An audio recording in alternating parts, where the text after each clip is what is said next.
Me and my team once worked on a big pitch. We were really hopeful for that particular pitch because it was for a client which was one of the biggest in the country. We are talking about close to $10 million spent in a year. Now we knew that client because they used to kind of deliver the cooling in every house in UAE, and we got an opportunity to pitch and meet the marketing team there. Now we worked very hard on that marketing pitch. I still remember that, and we worked for more than 3 to 4 weeks, I think. Now when we started presenting our pitch, we were a big team and we were all confident, and when we started presenting our pitch, within first 5 minutes they told us, wait, stop, there's something wrong, because the brief we sent you, it was specifically for our B2B business and not our B2C business, which was not big. The B2B section was not that big, and it was altogether a different game, their B2B business and B2C business. Honestly, like, they really asked us to stop presenting, and they said, we'll give you one more opportunity. Okay, let's go back and work on this pitch again and then present. But they never gave us that opportunity again, and it was embarrassing for us. All of this happened because somebody from the strategy team missed that particular word B2B in the brief. We were there based on some strong recommendations from one of their sister companies. Now also, I mean, this is one of the examples. Sometimes you might have observed, if you are a freelancer or work for an agency, you might have observed and a client reaches out to you and they are very keen to work with you, and after the first interaction they suddenly ghost you. Now these things happen a lot with freelancers. Now I'm saying all of this because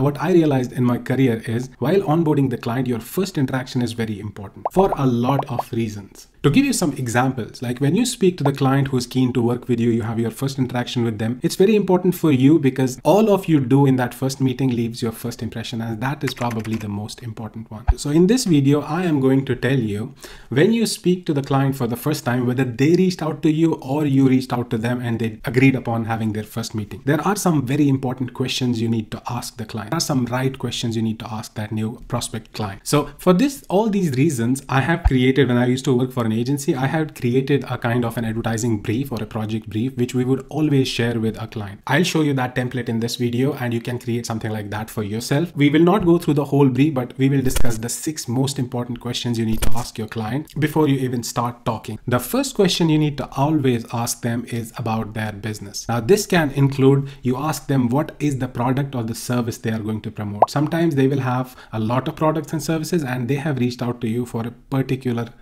product or service, and sometimes you just go to their website and you feel that, okay, this is what this company deals with, and that's like a minor portion, and you later realize that they were talking about something else which is not mentioned so frequently on their website or their social media pages. Then you ask them questions like, are there any competitors, direct or indirect, with you? Because trust me, no matter how much research you do, they will always know the most direct or the overlapping competitors they have. You can always ask them about this, and obviously you will do your research as well, but this is something you need to always ask. Then this will also include, when you ask them about their business, this will also include that you ask them that, what is your USP? What makes you special, if there is anything? Because that will give you an idea that how do they want to position themselves and what to focus on in the creative, if you're giving them a strategy which includes like the copywriting and the creative ideas as well. So this is very important to understand with their perspective. Do not assume that, oh no, I know this company, I know that their product or service, I know what they're good at. Always ask them about all these things. So that is all about their business. Ask them about this in the first meeting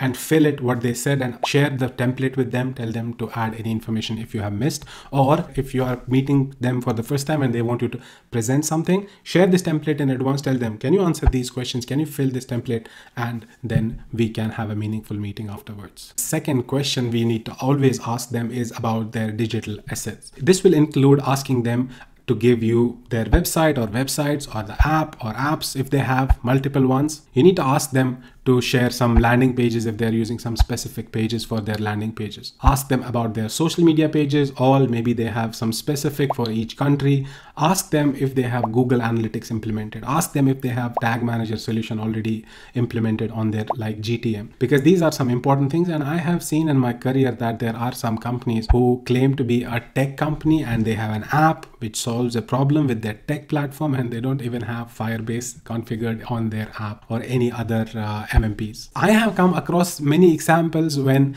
they claim to be a B2B business, and we put in our strategy that, you know what, we will do LinkedIn in-mail format. And then we realize they don't even have a LinkedIn page, or they don't remember the password. It was created by an employee who left the company, who's not answering phones and things like that. Sometimes you'll put YouTube, they have a launch campaign, you put YouTube as the main channel, and then you realize they don't even have a YouTube channel. So you need to ask all this information before to avoid awkward situations. The third most important question you need to ask them is, what kind of services would you need? Because we work in this industry day in, day out, and we understand that, okay, you know what, this is scope of performance marketing. This is scope of web development. It has nothing to do with, let's say, performance marketing. This is creative development. This is a very different field. Oh, this is social. We are running your social media campaigns, lead gen campaigns, and they expect you to create content for their social pages and do moderation, reply to comments. Because for them, for most of the clients, more specifically if it's a new company, they don't know what all these things are. They expect one person to do everything sometimes.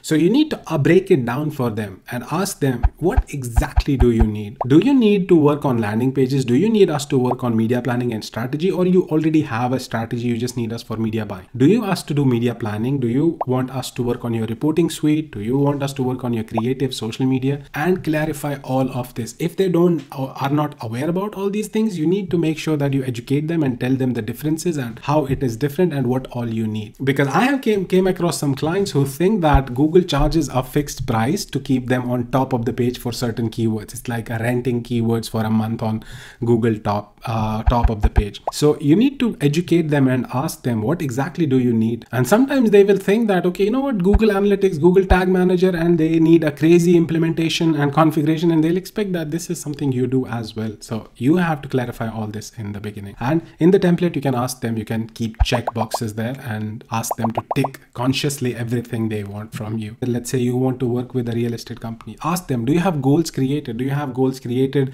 for the brochure downloads, for the leads, for the how many people clicked on the WhatsApp button? Now, this leads us to our most important question probably. You need to ask them, what are your objectives from this project and what is your North Star metric? Let me explain why. I have been to clients who have sizable budgets, and when we asked them, what do you need? They said, we want this video to be trending on YouTube, or we want this tweet, this video to be trending on Twitter. You have to explain to them what is possible and what is not. And you have to kind of educate them here again and break it down for them. You know what? You tell me, what do you need? You know what? I can, if it's a launch campaign, I can reach to 10% of population of this country on YouTube. Do you want leads? I can generate 100 leads for you per week or per month. What exactly do you need? Or maybe sometimes they need a mix of both. They need to increase followers on Instagram, as well as they need to increase views on their videos. They need to increase likes of their Facebook pages, all of this together. And then you educate them and tell them, you know what, we'll focus on these three things, this mix of objectives.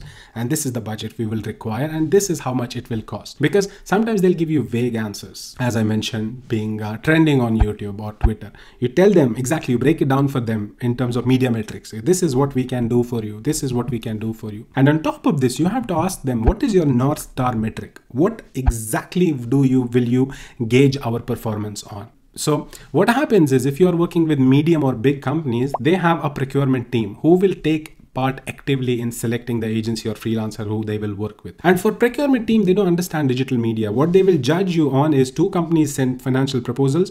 This company is claiming $1.2 CPC and this company is claiming $1.8 CPC. So this company is giving us this number of clicks for the same price. This company is giving us higher number of clicks for the same price. And they think as they are buying clicks, this company is getting us more clicks. So the project will be awarded to them. So you have to understand that, and you have to ask them, what will you gauge us on? If it is clicks, we'll feed it to bots. We'll give you millions of clicks if it's just CPC. But sometimes what happens is they will just mention, okay, you know what, we will focus on clicks. And then when you start a campaign, after a month, they'll be like, no, our BI team said that the bounce rate is really high. Yeah, because you asked us cheap clicks and we are buying clicks from the bots. So these are the things you need to clarify in the beginning. They need to tell you in the beginning, we need clicks as well as bounce rate below this particular percentage. So you need to ask them, what is the thing you will focus on? Sometimes they'll be like, yeah, we need car sales and leads and stuff. When you start delivering leads and car sales, you target specific audiences. Then they'll be like, none of the management is seeing our ads. There's no traction. Everybody is seeing, are we live? Do we have campaigns running? No, but because you told us to do it efficiently and generate leads. How does it matter? We are generating leads. How does it matter if your management is seeing the ads or not? You're getting the leads. So you always need to educate them that what is your North Star metric, that what is the one thing you'll focus on, because digital media campaigns can be optimized towards only one particular goal. Sometimes you can do a mix of two, but you need to ask them what is that matters the most for them, and you will not be answerable for anything else. If they want to focus on 4 different things, okay, tell us, we'll divide our strategy and media plan in such a way, but you need to tell us in the beginning. This leads us to our next point, which you need to ask them, which is the audience. Now obviously they'll not be able to tell you that our audience is in market in real estate and on Google and Facebook. They don't know how, in most of the cases, they won't know what all you can target, what all you have available in DMPs, Google Ads, Facebook, or whatever. But what you need to ask them is, who is your ideal customer? Who is your ideal audience? They will tell you something about their demographics, what their interests are. It's your job later to translate them into media targeting options available, because even if they are dumb, they will still know their audience better than you. At least they have the CRM data to which they can provide and you can understand. Because I remember once we worked with a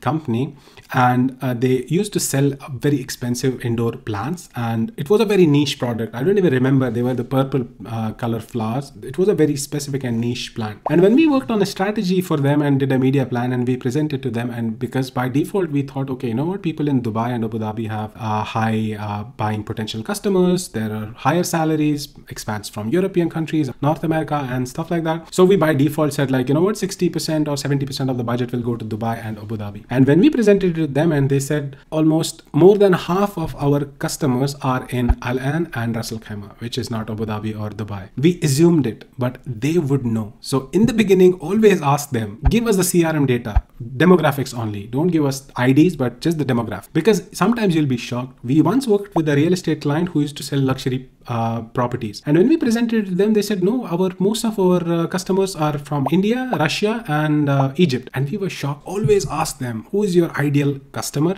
in terms of targeting, and what customers do you have? Based on the customers you have at the moment, what can you tell us about them? And once you have that, just translate it to the media targeting options and make your plan. And this leads us to our last point, which is the budget. This is probably the first thing you should ask. I don't know why I kept it as the last point in this. Trust me, there will be clients who will have a budget of a toy plane and they will be expecting an F-16. So always ask this. Now, some of the clients, they will be window shopping for agencies and freelancers, and they will be like, you recommend us something. This is a very big red flag. Some people think that, okay, you know what, he trusts me, he asked me for the recommendations. 90% of the cases, this is a red flag, because they're just window shopping for agencies and freelancers. You ask them, tell them, no matter what company, product or service you are, I can make a plan for few $1,000s and few $1 million. It depends on what you need. Okay, you cannot tell me a budget. You have infinite budget or unlimited budget as far as it's justified. You tell me, what do you need? How many leads do you need? How many sales can you handle? Either you tell me how much budget you have, or tell me what deliverables you need. If they say, no, you come up with something, this is a red flag. Tell them, I am sorry. You just need to tell me either the budget, money you have to spend to get something, or you tell me what do you want, and I can tell you how much budget you will need. And you will be sometimes shocked when you send them a plan, and they'll be like, no, this is very expensive. I'm not taking this home. I'm buying media for you. So always be aware of such clients. Now that's all for this video. If you want to buy my template exactly, I'll put a link in the description below where you can buy this template, or you can just create your own based on these questions and the other questions, admin questions like start date, end date, campaign, targeting, countries, and all that. I hope you enjoyed this video. Thank you so much. I will see you in the next one.